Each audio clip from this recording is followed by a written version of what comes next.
journal avec Sotelma Malitel.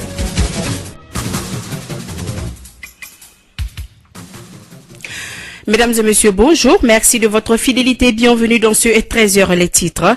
La 19e édition du Forum de Bamako a débuté ce matin. Immigration, quelle dynamique entre l'Europe et l'Afrique? Opportunités ou menaces pour les pays d'accueil? C'est le thème au cœur de cette grande rencontre. Par la corruption orchestrée par 1600 fonctionnaires et 200 parmi eux doivent être remplacés catégoriquement d'ici fin 2019, a annoncé Mamadou Sissi Koulibaly, président du Conseil national du patronat.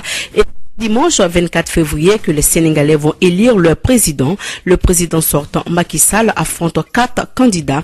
Il s'agit de Idrissa Seck, Ousmane Sonko, Madické Niang et Issa Sall. Ils continuent leur campagne jusqu'au vendredi. Bienvenue dans ce journal. Mariam Kouyaté est au microphone.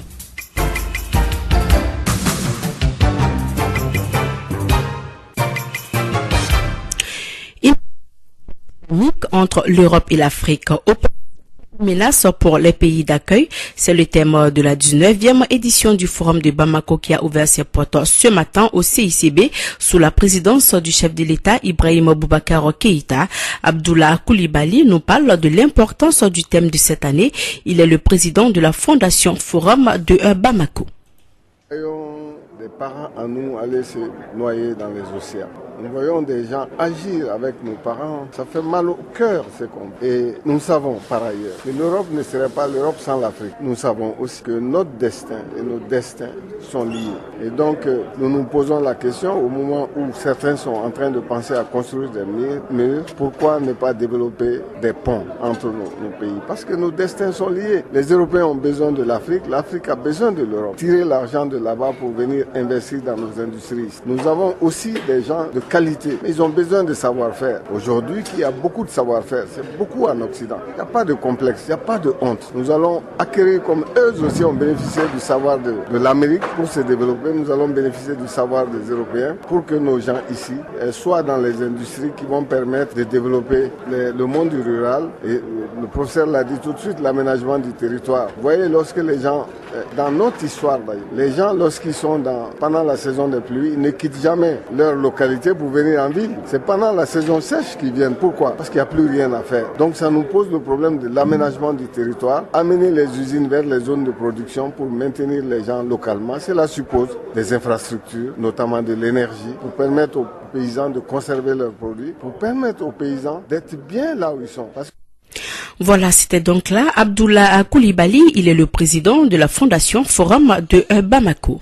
Je le disais tantôt, le Mali est pris en otage par la corruption orchestrée par 1600 fonctionnaires, selon le patron des patrons maliens. Les 200 fonctionnaires les plus corrompus doivent être remplacés. Mamadou Sissi Koulibaly, président du Conseil national du patronat. Les fonctionnaires ont pris en otage le secteur privé aussi. Donc du coup, on est sous la coupe d'un certain nombre de fonctionnaires véreux, de fonctionnaires malpropres, de fonctionnaires qui ne pensent qu'à eux-mêmes. Aujourd'hui, la fonction publique, c'est 16 000 fonctionnaires qui ont pris en otage tout le monde. Sur les 16 000, nous pensons le secteur privé qui a 1600 fonctionnaires qui sont des gens à bannir du secteur public, des gens qui doivent disparaître de la sphère publique. Et ces 1600 personnes, c'est eux qui ont pris en otage la population malienne. Ils ont pris en otage le secteur privé. Moi, je préfère parfois même être en face d'Amadou Koufa que d'être devant ces fonctionnaires malpropres qui sont en train de gérer la vie publique.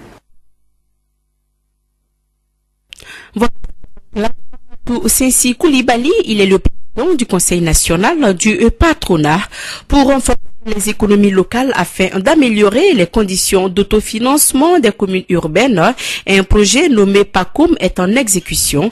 Les acteurs ont échangé ce matin sur le rapport du dit projet au cours d'un atelier. Le projet est financé par la Banque mondiale et la coopération suisse. Les précisions avec Mohamed Mustafa Sidibé. Il est ministre de l'urbanisme et de l'habitat. Il est au micro de Oumou Dambili. Le projet d'appui aux communes urbaines du Mali, PACOM, a aidé certaines villes de notre pays à améliorer leur cadre de vie. Elles sont au nombre de 14, dont justement le district de Bamako. Le projet PACOM a été le début de solutions à de nombreuses contraintes auxquelles Bamako se trouve confronté, notamment la mobilité urbaine. Force est de reconnaître que la ville de Bamako connaît plusieurs problèmes que l'étude a mis en exergue. Il s'agit de la connectivité urbaine, de l'accès aux services sociaux de base et de la gestion des déchets solides. Par ailleurs, l'identification et la sécurisation des espaces dédiés aux équipements collectifs dans les districts de Bamako, conduite par la CONAV, en rapport avec la mairie du district et les mairies des communes du district, permet également d'opérationnaliser l'étude. Donc je voudrais solliciter l'appui de la Banque mondiale pour permettre l'aménagement de ces espaces au bénéfice de nos concitoyens. Mesdames et messieurs, je tiens à réaffirmer que mon département ne ménagera aucun effort pour appuyer la mairie du district et les autres collectivités justement pour réaliser les actions salvatrices permettant à Bamako d'être un moteur de croissance et d'inclusion.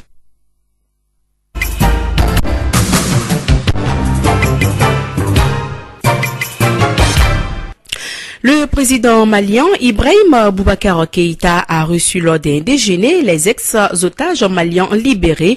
Ils ont salué le président Ibeka pour son engagement à leur faveur.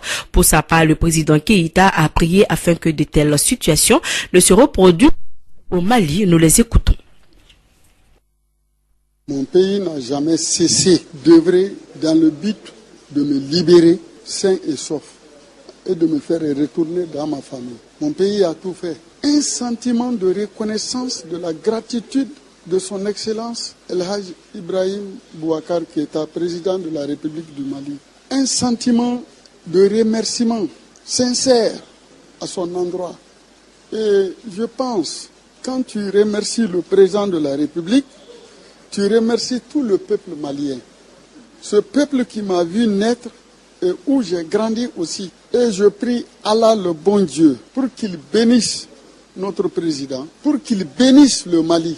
Et je suis heureux que après 57 jours de détention, que je sois libéré par les autorités de mon pays, puisque à un moment donné, j'avais commencé à dire que bon, on m'a oublié et que je ne valais plus rien, et que finalement j'avais totalement eu un désespoir total. Je n'avais aucun espoir à revivre.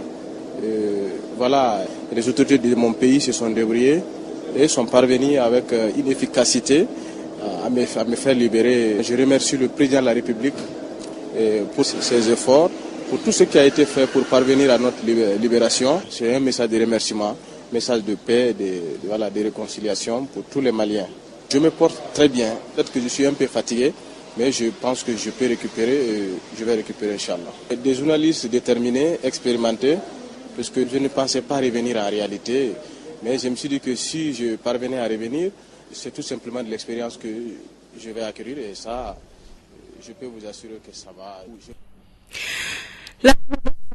D'un conflit entre les populations de Koumbe a mal tourné, 2 personnes ont perdu la vie. Cet incident dramatique est lié à des questions de terre et d'espace pour les animaux. Omar Mariko nous explique ce qui s'est réellement passé. Il est le président du parti Sadi. On a une famille dont on a enlevé à peu près 200 têtes. Pour faire court, les 200 têtes enlevées, la famille vient se plaindre au niveau d'ici à Bamako, aux députés. On monte voir le chef d'état-major général des armées, le général Babi. Il est contacté. On lui explique la situation. 2 propriétaires de ces animaux viennent se plaindre à lui. Et le général Babi appelle des responsables de la gendarmerie de Togore-Koumbe, de Mopti et de Togore-Koumbe. Nous avons leur nom ici. Il les appelle pour leur dire de sévir afin que les 2 peuples-là puissent avoir leur bétail.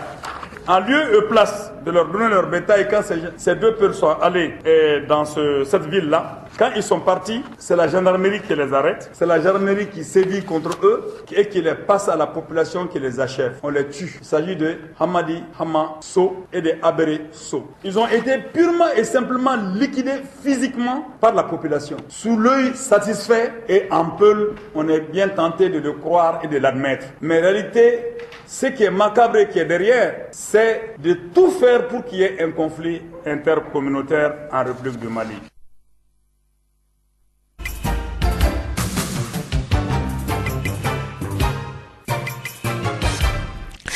L'actualité Nous conduit tout d'abord au Sénégal. C'est ce dimanche 24 février que les Sénégalais vont élire leur président. Le Pourtant, Macky Sall affronte 4 candidats. Il s'agit de Idrissa Seck, Ousmane Sonko, Madické Niang et Issa Sall. Il continue donc leur campagne jusqu'au vendredi 22 février.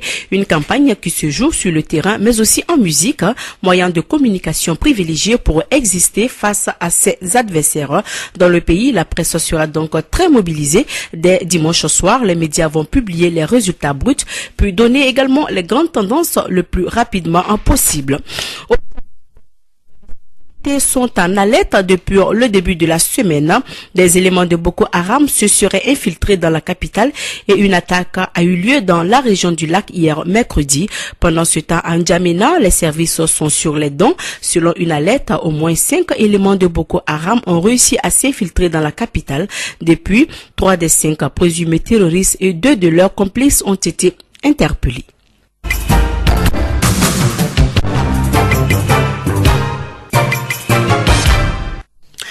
Retour. Une journée d'échange et de plaidoyer avec les leaders sur les mutilations génitales féminines, excision et les mariages d'enfants s'est tenue hier. L'initiative vient de l'association malienne pour le bien-être de la femme et de l'enfant et WILDAF en partenariat avec HB+.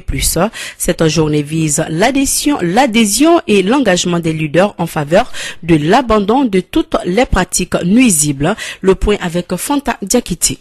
À travers cette session de plaidoyer à l'endroit des leaders religieux et coutumiers, l'association malienne pour le bien-être de la femme et de l'enfant veut leur faire adhérer aux actions pour l'abandon des mutilations génitales féminines, excision et le mariage d'enfants. Keita Joséphine Traoré, directrice de la dite association. Ce sont les 2 problèmes qui constituent plus de problèmes aujourd'hui à cause de leur ampleur et de leurs conséquences graves. L'ampleur parce que l'excision chez les femmes en âge de procréer, c'est-à-dire de 15 à 45 ans, ça va jusqu'à 91%. Et pour le mariage précoce, 48% à peu près des enfants de moins de 18 ans sont en union au mariage. Donc pour nous, c'est des problèmes de société, mais des problèmes de santé publique aussi, parce que mort peut s'en survenir. Cette journée est co-organisée par l'Association malienne pour le bien-être de la femme et de l'enfant et WILDAF en partenariat avec HP+.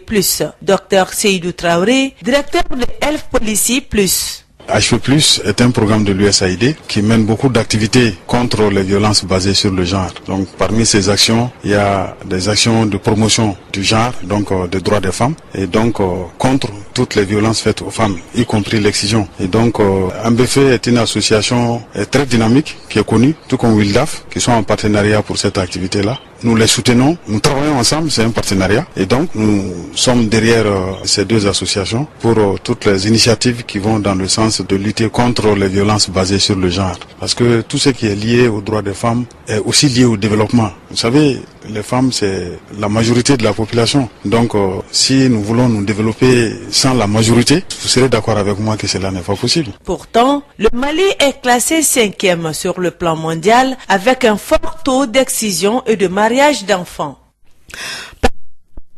Rencontre au CHU du point G autour des grandes questions concernant les conditions de vie et de travail au sein du centre. Parmi les différentes difficultés soulevées figure la gestion de l'hôpital, le paiement de cotisations à mot des contractuels qui comprend des aérés ou encore le plateau technique dégradant. La rencontre s'est tenue hier dans la salle de conférence du CHU point G. Elle est organisée par les travailleurs et le comité syndical de l'établissement. Bibata Amamo Touré, reportage. Le personnel médical du centre hospitalier et universitaire du Point G veut contribuer à l'amélioration du plateau technique de l'établissement afin de fournir un soin de qualité aux usagers. Pour qui connaît le taux de pauvreté du Mali, qui est estimé selon des études à 80%, la plupart de la population n'a que les structures publiques pour se soigner. Cette initiative novatrice rencontre pas mal d'opposition de la part de certains administrateurs. Fousseini Koulibaly, secrétaire général du comité syndical national de la santé. Un hôpital de référence, de troisième référence comme le CHU du Point G, on ne parvient pas aujourd'hui à faire des examens standards de radiographie. Par exemple, quelqu'un vient avec une fracture, on ne peut pas faire une radiographie. Et si vous prenez les appareils d'échographie, c'est des appareils qui datent de longtemps et qui ne sont plus efficaces aujourd'hui. S'agissant du bloc opératoire, n'en parlons pas. Nous avons devant nous certains syndicats syndiqués qui se disent qu'ils sont syndicats, qui sont appuyés par l'administration de l'hôpital du Point G, qui veulent nous empêcher à soulager la population malienne. De grâce, nous avons dépassé ce cap. Allez-y dans le même sens, le sens de dialogue, le sens d'améliorer la qualité des soins au niveau du CHU du Point G. Pour la crise syndicale qui prévaut au niveau de l'hôpital, parce que tant que ce problème n'est pas résolu, nous ne pouvons pas travailler librement au CHU du Point G. À l'issue des rencontres diverses, le comité syndical du centre hospitalier universitaire Point G compte s'investir davantage pour assurer le meilleur cadre de travail au personnel, mais aussi d'offrir un plateau technique de qualité aux usagers. Cette page santé que se termine ce journal. Le rappel des titres avant de nous quitter. La du forum de Bamako a débuté ce matin. Immigration, quelle dynamique entre l'Europe et l'Afrique. Menace pour les pays d'accueil, c'est le thème au cœur de cette grande rencontre. 1600 fonctionnaires et 200 parmi eux remplacés catégoriquement d'ici fin 2019, a annoncé Mamadou Sinsi Koulibaly, président du Conseil national du patronat.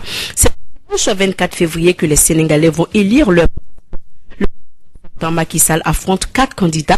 Il s'agit de Idrissa Seck, Ousmane Sonko, Amadi Kenyang et Issa Sall. Ils continuent leur campagne jusqu'au vendredi.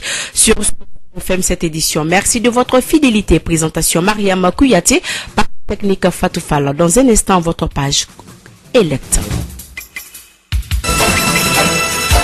Radio Kédou, le journal avec Sotelma Malitel.